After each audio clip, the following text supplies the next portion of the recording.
Hold on. Uh-oh.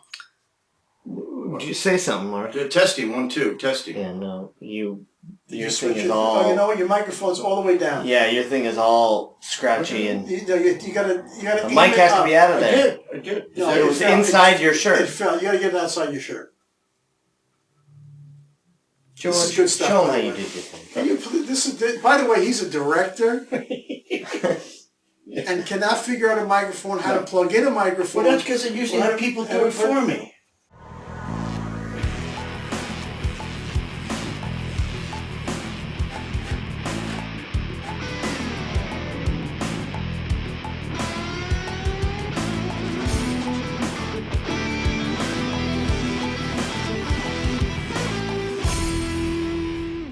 Okay, so today, thank you for watching. I'm going to get my take on a couple of things here. One of them, I think the first one we're going to talk about is daughters, or maybe it's just parenting. I'm not sure. So I'm going to talk to George. Mark has no children, but he has a submarine. So I have two cats. They're my kids. That counts. But they're 2 boys. But they're neutered, like me. So they're, you know. So anyway, this is going to be. I understand that the Stan Smith sneakers are funny enough. I don't know. It could be funnier than that. These are very good. They went out. They were in the 70s. Yeah, but they came back. In the 80s, and then they disappeared forever. Yeah, I don't know. Some girl told me they were cool. So anyway, here's my thing about daughters. Or here's the thing about me, maybe as a parent. I don't know about you, George, but I feel like I am constantly having to clean up something I did or said. Constantly with my daughter. I'm constantly doing mop up, like something you talked about. Mop up on aisle 7. I'm constantly saying something or doing something that is upsetting her, and I love her, and I want her to always be happy, but I'm constantly doing something that upsets her. And I don't know if it's just me. If it's all, do you do that with your girls when they were younger? I did, and I think that I was like the brunt of the joke when my back was turned all the time, which I didn't mind all the time. But even with my wife and my 2 daughters, it was like I was the clueless one, and and they had fun with that. And I was fine with that. No, but I don't mean that. I get that. Yeah. I'm talking. I'll give you a perfect example of what happened to me yesterday. So. My daughter had like a mini golf tournament, and so she didn't play that well. So I get up to the golf course where she's at, and she tells me her score, and I got upset, and I got angry, not at her. I get stone faced when I get angry, right? She, what's the matter, Dad? I said, nothing. I'm fine. So she knows that she thinks that I'm mad at her. And I'm not. I'm disappointed for her. But then, so now she gets upset because I'm the person that introduced her to golf and everything. And every time we play golf, she looks at me. Every time she plays a tournament that I'm not there, she tells my wife, what is Daddy going to say? And I hate that. But she actually, she doesn't want you to watch her sometimes. No, she does not, because it makes her nervous. And I respect that. Mm-hmm. But yesterday, I was stone-faced, and she came in third, and she should have won. I was going to say, third is not great. Third is not as good as 1 or 2. But wait a minute. No, but here's the caveat to that, and here's where I'm an idiot. So I realized that she hadn't played in like 3 weeks. Mm-hmm. Hadn't played. And she didn't putt maybe longer than that because she was busy with school and all that kind of stuff. And so she didn't really, if anybody knows anything about golf, you cannot take time off like that. You cannot.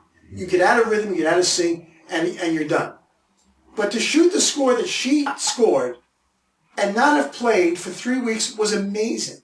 Mm-hmm. And I didn't put it into that context. So she was crying because she thought I was mad at her. I cried literally in bed all night because I felt like I hurt her. You kept bringing it up. And I kept, yes!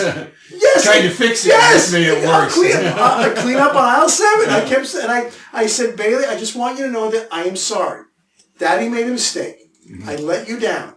what you shot for not having played for 3 weeks was amazing, and I want you to know that. And I So not as good as number one. No, but I apologize to her. And I think, does it register with her? Does she absorb it and go, okay, let me forget about what an idiot he was to me right after the tournament? Do you know what I mean? Yeah, actually. No, she's always going to think you're an idiot until she gets older. No, then she'll realize. No, but seriously,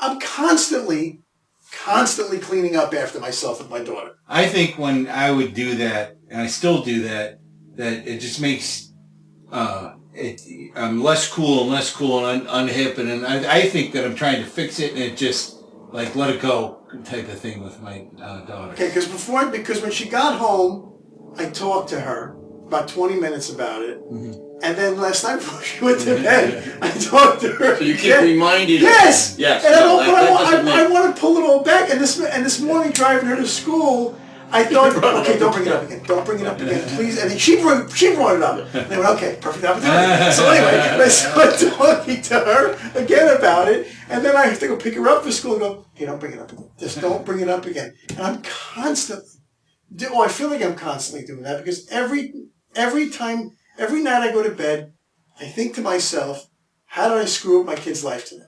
And I can't, and your father had his, what's it called? When you dysfunction.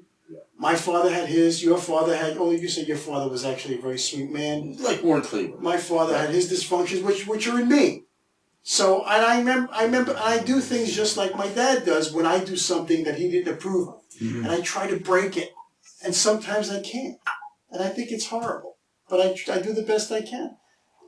She's going to hate you for the rest of her life now. No, wait a minute. But you see, Mark, I think about that. Really? Absolutely. See, I think as they get older, you could then bring it up. Remember you were 14, I did. She goes, yeah, Dad, I get it. When she's 20, 21, she'll laugh about this stuff. I think she's going to forget about it next week. But I think she'll laugh. But it's a constant thing that I do. Yeah. She must go and go, what's wrong with that? Didn't you ever get to the point where you could talk to your father or your mother about things when you were like 13, 14? No.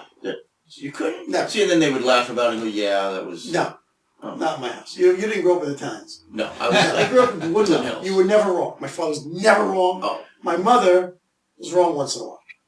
That's how it was. Very loud house. And very little affection. I just think kids, as they get older... They forget. No, not just forget. I think they understand what they didn't understand when they were younger. You know how they say when you get older, your parents get smarter? No, your parents were always, as you get older, you realize they're smart. Yeah, but you develop a pattern. I'm trying to break the pattern. And I love my kids so much. I don't want her to think that I'm the guy. So do you beat her up every day? No, it's not every day. I'm exaggerating. It's not every day, but there are things that happen that I just think, why would you do that? Mm-hmm. Because of what I saw as a kid. Mm-hmm. Right? What my father would do to me, I would do sometimes to my daughter, and I have to consciously mark. But the hardest thing is this: I have to go into a situation and say, "Okay, relax, get all the players involved, put everything into context, get all the extenuating circumstances, put that into the mix, and now talk to your kid."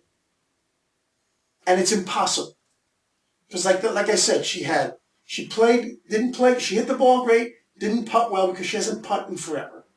And I didn't put that into context. Hadn't played on a course, which is a big deal, than going to the range in 3 weeks. I didn't put that into the mix. So I just went in and got upset that she didn't win.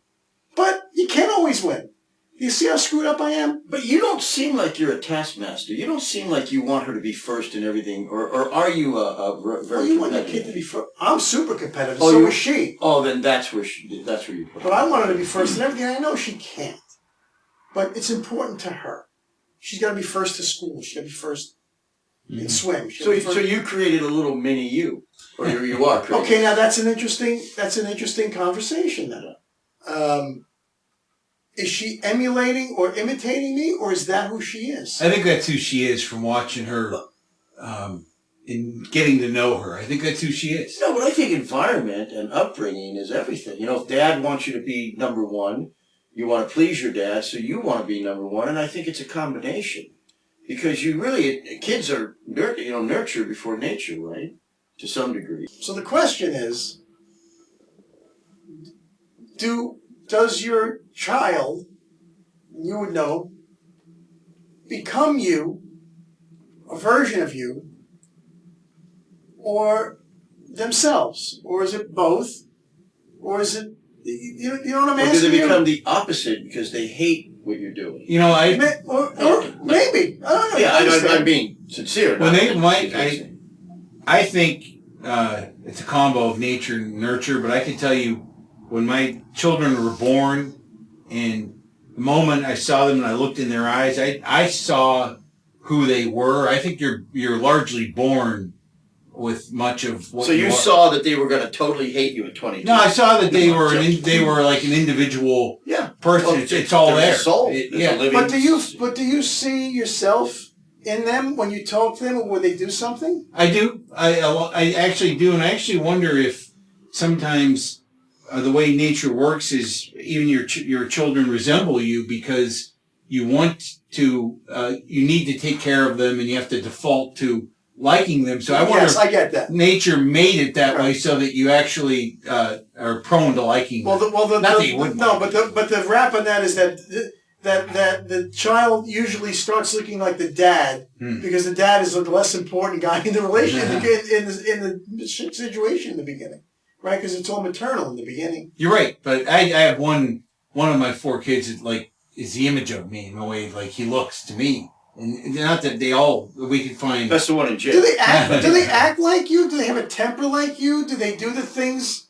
And I'm asking this for me. I'm asking this so I don't think I'm screwing up my kid. And every time, she plays golf. My kids are much better than me. They're much more patient. They're much more kind, even though I try to be. But I do see 2 of them. I see myself in 2 of them, very much so.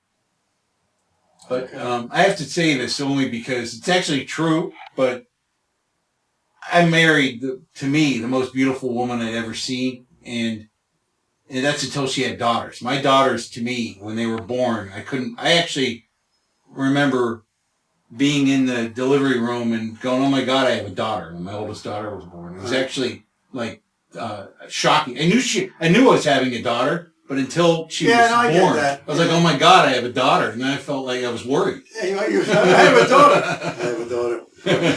You should be worried. They're very pretty. Both your daughters. No, but okay. So I guess it's just, it's basically a guessing game. Right? I mean, you're trying, it's like being a doctor. You're kind of practicing constantly. Yeah. Parenting is the only job that you never quite get right. But you're asking a lot from yourself because you're in your 20s or in your 30s usually, and you have a baby, and you have no matter how much you read or prepare, nobody's ready for it. And your parents did the same thing. You're born, you're young, you're like, let me figure this out. Yeah, but nobody. You do the best you can. You do the best you can.